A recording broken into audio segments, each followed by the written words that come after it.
10th plus 2 ஒவ்வொரு ஆண்டும் தொடர்ந்து மாநில அளவில் பல சாதனைகளை புரிந்து வரும் நாமக்கல் குறிஞ்சி கல்வி நிறுவனங்களில் சிபிஎஸ்இ பாடத்திட்டத்தில் சீனியர் செகண்டரி பள்ளியாக தரம் உயர்த்தப்பட்டு ஐஐடி நீட் தேர்வுகளுக்கு பல வெற்றியாளர்களை உருவாக்கிய ஆசிரியர்களை முழு நேர ஆசிரியர்களாக பணியமர்த்தப்பட்டு தினம்தோறும் வகுப்புகள் நடைபெறும். குறிஞ்சி education institution, Kavettipatti, Namakkal. Admission in progress. CBSE KG to 12. Contact 9025895176. Metric 6 to 12. Contact 9344567484.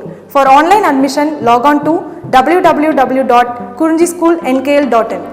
Mole concepts are applied to ionic compound. So, இப்போ நம்ம மாலிகுலுக்கு அப்படின்னு பார்த்தோம். அயானிக் காம்பவுண்டும் பார்த்தீங்க அப்படின்னா மாலிகுலாக தான் இருக்கும். ஃபார் எக்ஸாம்பிள் சோடியம் குளோரைடு எடுத்திங்கன்னா NaCl, கால்சியம் குளோரைடு எடுத்திங்கன்னா calcium CaCl2, magnesium carbonate MgCO3, magnesium sulphate MgSO4. So இந்த மாதிரி நமக்கு அதுவும் மாலிகுலாக தான் இருக்குது. பட் மாலிகுலில் atoms are present in ionic form. மாலிகுலில் atoms are present in ionic form. So ionic காம்பவுண்டில் இருக்கக்கூடிய இண்டிவிஜுவல் எலமெண்ட்ஸ் எந்த ஃபார்மில் இருக்கும் அப்படின்னு பார்த்தீங்கன்னா அயானிக் ஃபார்மில் இருக்கும். ஃபார் எக்ஸாம்பிள் நீங்கள் எக்ஸாம்பிள் கொடுத்துருக்கேன் பாருங்கள், NaCl வந்து Na+ ஆகவும் Cl- ஆகவும் இருக்கும். ஸோ அப்போ இந்த மாதிரி அயானிக் காம்பவுண்டுக்கு நாம் எப்படி மோல் கான்செப்டை அப்ளை பண்ணுறது அப்படின்னு பார்த்தீங்க அப்படின்னா, so mass of 6.023 × 10⁻23 formula unit of any ionic substance in gram is equal to its gram formula mass. Gram formula mass அப்படிங்கிறது மாலிகுலர் மாஸ் மாதிரியே தான். அப்போ what is molecular mass? What is the difference between molecular mass and formula mass? Molecular mass means sum of atomic mass of all atoms in molecules. Molecular mass அப்படின்னா என்னென்னா sum of the atomic masses of all atoms in a molecule. மாலிகுலில் இருக்கக்கூடிய ஒவ்வொரு ஆட்டத்தினுடைய atomic மாஸையும் நமக்கு add பண்ணோம் அப்படின்னா molecular mass கிடைக்கும். So then formula mass அப்படின்னா என்னென்னா, formula mass is the sum of atomic masses of all atoms in a formula unit of the ionic compound. Formula mass அப்படிங்கிறது என்ன அப்படின்னு பார்த்தீங்க அப்படின்னா, formula mass is the sum of the atomic masses of all atoms in a formula unit of the ionic compound. So ionic காம்பவுண்டில் இருக்கக்கூடிய அந்த அயானுடைய அந்த அயான் அட்டாமிக் ஆட்டத்தினுடைய மாலிகுலர் மாஸ் எல்லாம் ஆட் பண்ணோம்னா நமக்கு ஒரு மாஸ் கிடைக்கும். அதுதான் ஃபார்முலா மாஸ் அப்படின்னு நம்ம சொல்கிறோம். ஸோ அந்த ஃபார்முலா மாஸை நம்ம எப்படி அப்ளை பண்ணி மோல் கான்செப்ட் கொண்டு வருது அப்படின்னு பார்த்தீங்கன்னா, for example weight of 1 mole of sodium chloride, அப்படிங்கிறது 58.5 gram. Weight of 1 mole of sodium chloride அப்படிங்கிறது என்னங்க, வெயிட் 58.5 கிராம். அப்போ சோடியத்தினுடைய அட்டாமிக் மாஸ் Na+ ஆகட்டும், சோடியம் அயான் ஆகட்டும், எதுவாக இருந்தாலும் சரி, சோடியத்தினுடைய அட்டாமிக் மாஸ் அப்படின்னு பார்த்தீங்கன்னா கொஞ்சம் நேரத்துக்கு இந்த டேபிள் இருந்துச்சு இல்லையா, சோடியத்தினுடைய அட்டாமிக் மாஸ் 23, அப்ராக்சிமேட்டாக 23. சோடியத்தினுடைய அட்டாமிக் மாஸ் 23. குளோரினுடைய அட்டாமிக் மாஸ் அப்படின்னு பார்த்தீங்கன்னா 35.5. நெக்ஸ்ட் ரெண்டையும் ஆட் பண்ணோம்னா நமக்கு என்ன வருது, 23 + 35.5. 23 + 35.5னா 58.5. சரிங்களா? ஸோ அப்போ 1 mole of sodium chloride contains 6.023 × 10⁻23 formula unit of NaCl. அப்போ சிம்பிளாக சொல்ல போனோம்னா 1 mole means 58.5 gram. 1 mole means 58.5 gram. அப்போ 58.5 gram sodium chloride contains 6.023 × 10⁻23 formula units of sodium chloride or 6.023 × 10⁻23 sodium chloride unit இருக்குது அப்படின்னு நம்ம சொல்ல முடியும்.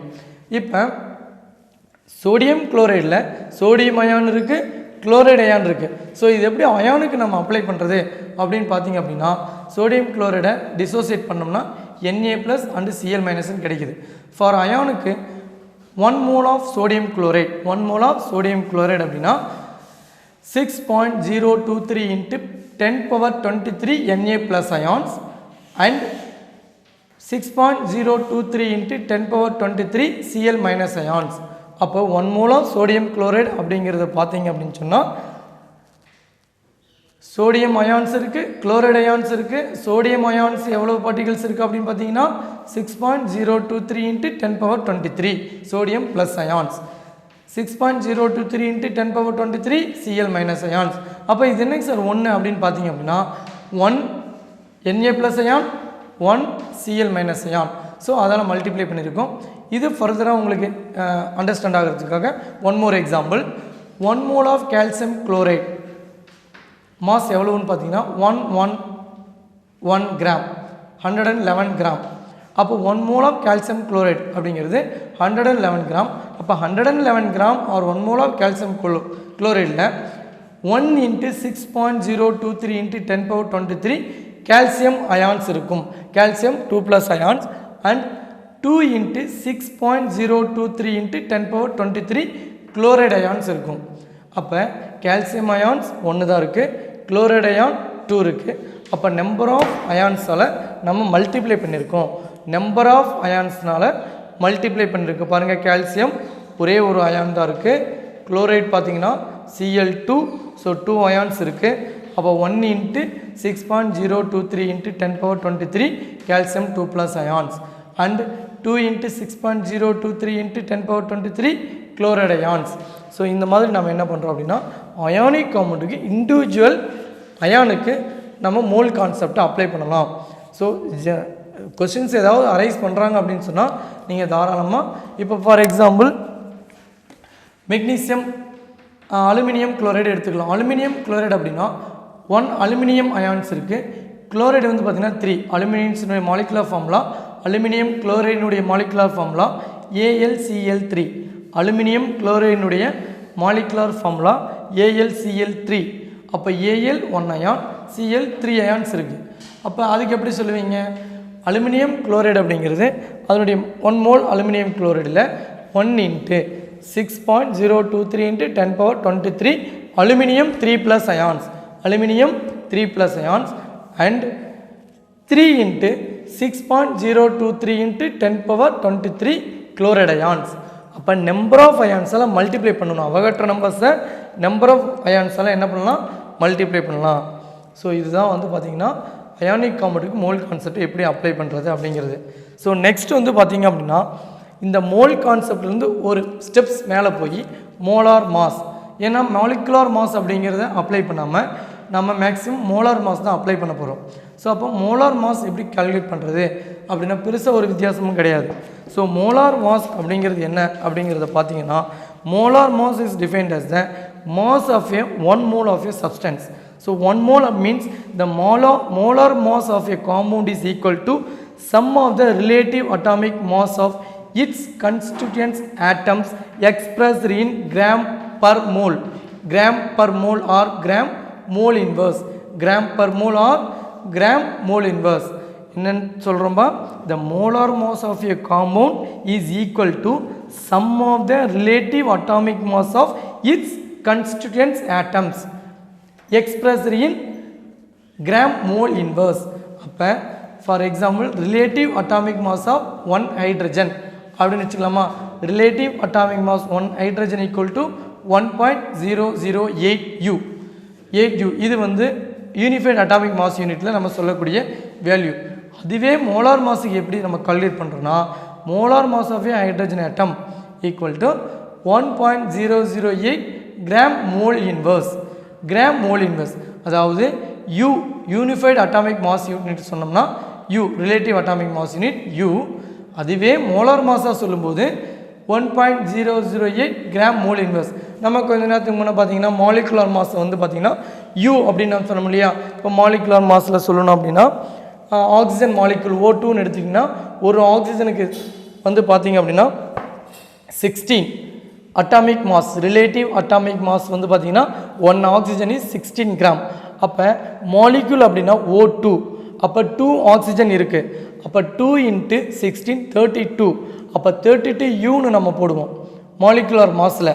அதுவே அட்டாமிக் மாஸாக சொல்லும்போது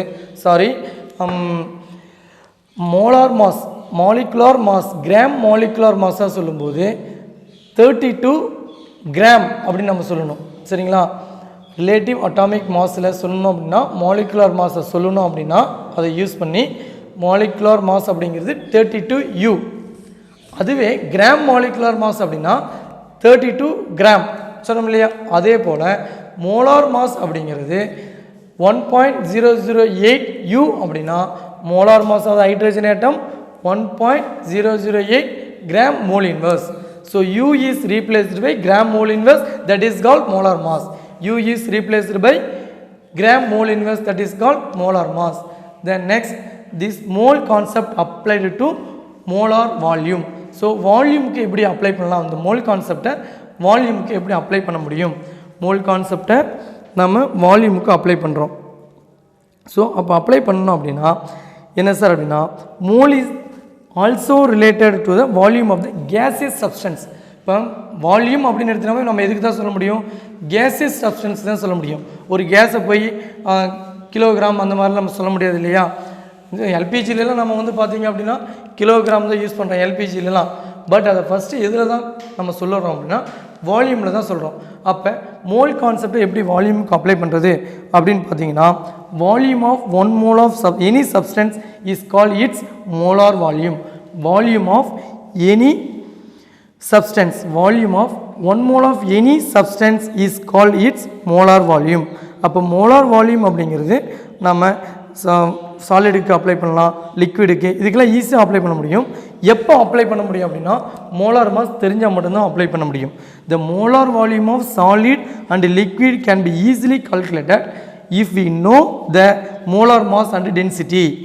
அப்போ மாசு டென்சிட்டி தெரிஞ்சால் தான் வால்யூம் நம்ம கால்குலேட் பண்ண முடியும். லோயர் கிளாஸில் நீங்கள் படிச்சிருப்பீங்க, டென்சிட்டி அப்படிங்கிறது மாஸ் பை வால்யூம். டென்சிட்டி அப்படிங்கிறது என்ன, மாஸ் பை வால்யூம். டென்சிட்டி அப்படிங்கிறது mass by volume.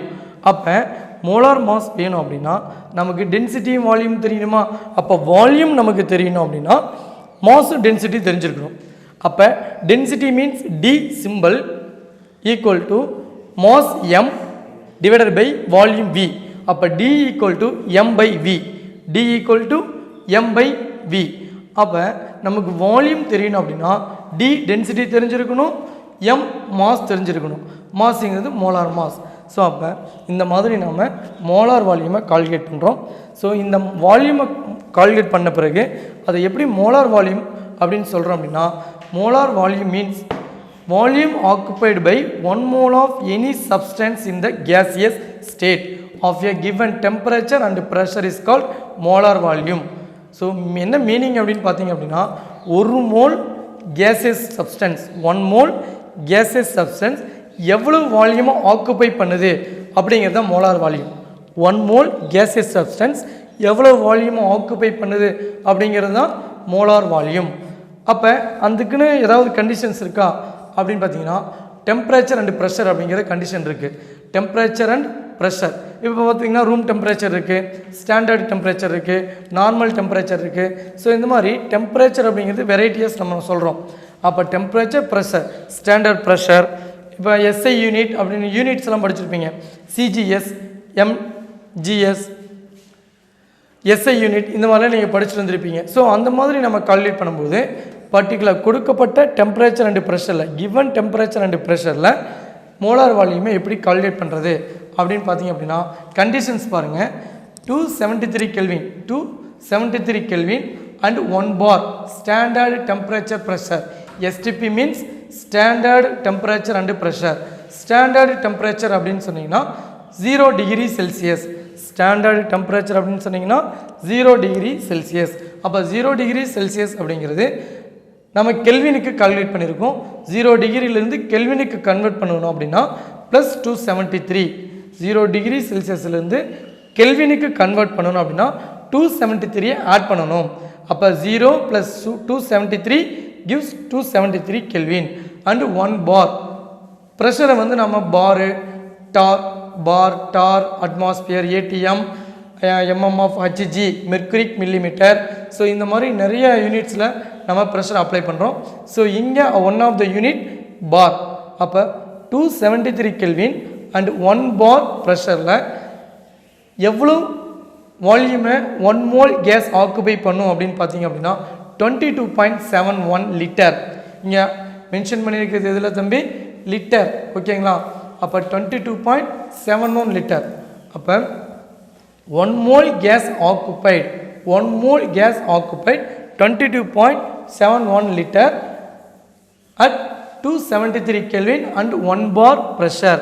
So 273 Kelvin and 1 bar pressure 1 mole gas எவ்வளோ வால்யூம் ஆக்குபை பண்ணும் 22.71 லிட்டர் ஆக்குபை பண்ணும். தென் 273 Kelvin and 1 ATM. So atmospheric pressure இது இந்த ஏடிஎம் அப்படிங்கிறது என்ன அட்மாஸ்பியரிக் அப்படின்னு சொல்கிறோம். Atmospheric pressure 1 ATM.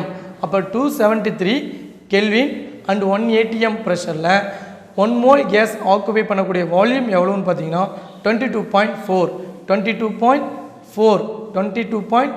Litre occupy பண்ணும். எதுக்கு நான் திரும்ப இதை ரிமைண்ட் பண்ணுறோம் அப்படின்னா ஃபர்தராக நீங்கள் கால்குலேஷன் போடும்போது இதை பற்றி நீங்கள் தெரிஞ்சுக்கிட்டால் ஈஸியாக கால்குலேட் பண்ண முடியும். அப்போ 273 Kelvin அண்ட் 1 ATM எவ்வளோ வால்யூம் ஆக்குபை பண்ணும் அப்படின்னு பார்த்தீங்கன்னா 1 mole gas occupied by 22.4 litre. Then next room temperature and pressure. Room temperature அப்படிங்கிறது 25 டிகிரி செல்சியஸ். ரூம் டெம்பரேச்சர் அப்படிங்கிறது 25 டிகிரி செல்சியஸ். ரூம் டெம்பரேச்சர் அப்படிங்கிறது எவ்வளவு 25 டிகிரி செல்சியஸ். அப்போ நான் இங்கே என்ன எழுதியிருக்கோம் 298 கெல்வின். அப்போ நீங்கள் 25 டிகிரி செல்சியஸ் அப்போ 298 கெல்வின் எப்படி வந்ததுன்னா ஆட் 273. அப்போ டிகிரி செல்சியஸ்லேருந்து கெல்வினுக்கு கன்வெர்ட் பண்ணும்போது 273 என்ன பண்ணணும் ஆட் பண்ணணும். அப்போ 298 கெல்வின் அண்ட் 1 ATM ப்ரெஷரில் 24.5 லிட்டரை 1 மோல் ஆஃப் கேஸஸ் ஆக்குபை பண்ணும். ஸோ இதுதான் மோல் கான்செப்டில் வால்யூமை அப்ளை பண்ணி வச்சுருக்கோம். ஸோ அப்போ மோல் கான்செப்டை வால்யூமுக்கு எப்படி அப்ளை பண்ணுறதுங்கிறத இந்த டேபிள்லேருந்து பார்த்துக்கலாம். இந்த டேபிளை ஞாபகம் வச்சுருங்க, மறந்துடாதீங்க. இதை வச்சு தான் சில சம்ஸ் எல்லாம் நம்ம பார்க்க போகிறோம். ஸோ நெக்ஸ்ட்டு இதனுடைய ஓவரால் கன்க்ளூஷன் என்ன அப்படிங்கிறத பார்த்தீங்க அப்படின்னு சொன்னால் 1 மோல் அப்படிங்கிறது எப்படியெல்லாம் நம்ம கன்வெர்ட் பண்ணலாம் அப்படின்னா 1 மோல் அப்படிங்கிறது பார்ட்டிகல்ஸாக நம்ம எடுத்துக்கிட்டோம் அப்படின்னா இன் டேர்ம்ஸ் ஆஃப் பார்ட்டிகல்ஸ். அப்போ 1 மோல் அப்படிங்கிறது பார்ட்டிகல்ஸாக நம்ம எடுத்துக்கிட்டோம் அப்படின்னா 6.023 × 10⁻23. இங்கே 22 போட்டிருக்கு. 22 தப்பு கிடையாது, ஏன்னா புக்கு இது வேரி ஆகும். 0.023 ஆர் 0.022 இதனால் பெரிய ப்ராப்ளம்லாம் ஒன்றும் கிடையாது, நீங்கள் எதை வேணாலும் அப்ளை பண்ணிக்கலாம். So 6.023 × 10⁻23 particles. அப்போ 1 mole contains 6.023 × 10⁻23 particles. Then next in terms of volume. வால்யூமில் எப்படி சொல்கிறது 1 மோலை? ஸோ ப்ரீவியஸாக ஜஸ்ட் கொஞ்ச நேரத்துக்கு முன்னே பார்த்தோம். 1 மோல் கேஸஸ் ஆக்குபைடு 22.4 லிட்டர் அப்படின்னு நம்ம பார்த்தோம் இல்லையா? ஸோ அதே தான் 1 மோல் அப்படிங்கிறது இன் டேர்ம்ஸ் ஆஃப் வால்யூமில் 22.4 litre of a gas at NTP. NTP means normal temperature and pressure. So இந்த டேபிளில் பார்த்தீங்கன்னா 273 கெல்வின் அண்டு 1 ATM அப்படிங்கிறது நார்மலாக சொல்லக்கூடிய condition. Normal temperature and pressure அப்படின்னா 273 kelvin and 1 ATM. Standard temperature and ப்ரெஷர்னா 273 kelvin 1 ATM. Room temperature and ப்ரெஷர்னா 298 kelvin and 1 ATM. So இந்த வால்யூம்ஸ் எல்லாமே நாம் இங்கே அப்ளை பண்ணலாம். தென் 6.023 × 10⁻23 பார்ட்டிகல்ஸ் அப்படிங்கிறது நம்ம ஏற்கனவே சொன்னது ரிமைண்ட் தான் பண்ணியிருக்கோம். 1 மோல் ஆஃப் ஆக்சிஜன் ஆட்டம் அப்படிங்கிறது 6.023 × 10⁻23 atoms. 1 mole of oxygen molecule அப்படிங்கிறது 1 மோல் ஆஃப் ஆக்சிஜன் மாலிக்யூல் அப்படிங்கிறது 6.023 × 10⁻23 molecules. Any particles 1 mole of particles contains 6.023 × 10⁻23 molecules or particles. இது வேணாலும் நம்ம சொல்லிக்கலாம். நெக்ஸ்ட்டு 1 மோலை மாஸுக்கு நம்ம கன்வெர்ட் பண்ணோம்னா இன் டேர்ம்ஸ் ஆஃப் மாஸுக்கு நம்ம எப்படி சார் சொல்கிறது அப்படிங்கிறத பார்த்தீங்கன்னா 1 gram atom of element. 1 gram atom of element அப்படிங்கிறது இப்போ கார்பனுடைய அட்டாமிக் கார்பன் அண்டு சோடியம் அப்படிங்கிறது எலமெண்டல் ஸ்டேஜில் இருக்குது. ஸோ அதனால் 12 கிராம். நெக்ஸ்ட் சோடியம் அப்படிங்கிறது எலமெண்டல் ஸ்டேஜில் இருக்குது 23 gram. Next 1 gram of molecule substance. 1 gram of molecule of substance மாலிக்யூலுக்கு நம்ம சொல்லும்போது எவ்வளவு அப்படின்னு பார்த்தீங்க அப்படின்னா 18 gram H2O molecule. 18 gram H2O molecule. 18 gram H2O molecule. Next carbon di oxide அப்படின்னு பார்த்தீங்கன்னா 44 gram because carbon atomic number 12, oxygen atomic number 16. அப்போ 2 oxygen இருக்கு. 16 into 2 32, 32 plus 12 44. Then next 1 gram formula of substance. 1 gram formula mass of substance. 1 gram formula mass of substance அப்படிங்கிறது 58.5 gram NaCl. So ஏற்கனவே formula மாஸை பற்றி நான் சொல்லியிருந்தேன் இல்லையா, இங்கே திரும்ப ரிமைன் பண்ணுறோம். அப்போ 58.5 gram sodium right. Calcium carbonate எடுத்துக்கிட்டிங்கன்னா 1 கிராம் ஃபார்முலா மாஸ் அப்படிங்கிறது 100 கிராம் ஃபார்முலா மாஸ். அப்போ நீங்கள் 1 கிராம் கால்சியம் கார்பனேட் வெயிட் எடுக்கும்போது அதில் ஃபார்முலா மாஸ் அப்படின்னு பார்த்தீங்கன்னா அட்டாமிக் நம்பர் கால்சியத்துக்கு எவ்வளவு 40, கார்பனுக்கு வந்து 12, ஆக்சிஜனுக்கு வந்து 16. அப்போ 16 into 3 oxygen 48, 16 into 3 oxygen 48, 48 plus 12 கார்பனுடைய அட்டாமிக் மாஸ் 48 plus 12 60, 60 plus கால்சியத்தினுடைய atomic mass 40, 60 plus 40 100. This is a formula mass of substance, 1 gram substance. So இப்போ பார்த்துருக்கக்கூடியது நம்ம என்னென்ன பார்த்துருக்கோம் அப்படின்னு பார்த்தீங்க அப்படின்னா, ஃபஸ்ட் மேட்டர்ஸில் ஸ்டார்ட் பண்ணி மேட்டர்ஸ்னா என்ன, கிளாசிஃபிகேஷன் ஆஃப் மேட்டர்ஸ்னா என்ன. ஸோ நெக்ஸ்ட் வந்துட்டு பார்த்தீங்க அப்படின்னா atomic mass, molecular mass, molecular mass எப்படி கால்குலேட் பண்ணுறது, அட்டாமிக் மாஸ் எப்படி கால்குலேட் பண்ணுறது, அது யூனிஃபைடு அட்டாமிக் மாஸில் எப்படி கால்குலேட் பண்ணுறோம், கிராம் அட்டாமிக் மாஸில் எப்படி கால்குலேட் பண்ணுறோம், மாலிகுலர் மாஸும் யூனிஃபைடு எப்படி கால்குலேட் பண்ணுறோம், கிராமில் எப்படி கால்குலேட் பண்ணுறோம். நெக்ஸ்ட் அயானிக் காம்பவுண்டுக்கு மோல் கான்செப்ட் எப்படி அப்ளை பண்ணுறோம், மோல்னா என்ன, மோல் கான்செப்ட்னா என்ன, அவகேட்ரோஸ் நம்பர்ஸ்னால் என்ன, சரிங்களா, molar mass, molar volume. So இது எல்லாமே நம்ம இப்போ பார்த்துருக்கோம். ஸோ இது சம்மந்தமான இந்த ரிலேட்டட் சம்ஸ்லாம் நம்ம நெக்ஸ்ட்டு பார்க்கலாம். ஓகேங்களா. ஸோ அதுக்குள்ளே நீங்கள் இந்த கான்செப்ட்ஸ்லாம் தெளிவாக இருந்தீங்கன்னா தான் சம் பார்க்கும்போது உங்களுக்கு ஈஸியாக இருக்கும். தயவுசெய்து இதை மறந்துடாதீங்க, கேர்ஃபுல்லாக அண்டர்ஸ்டாண்ட் பண்ணுங்கள்.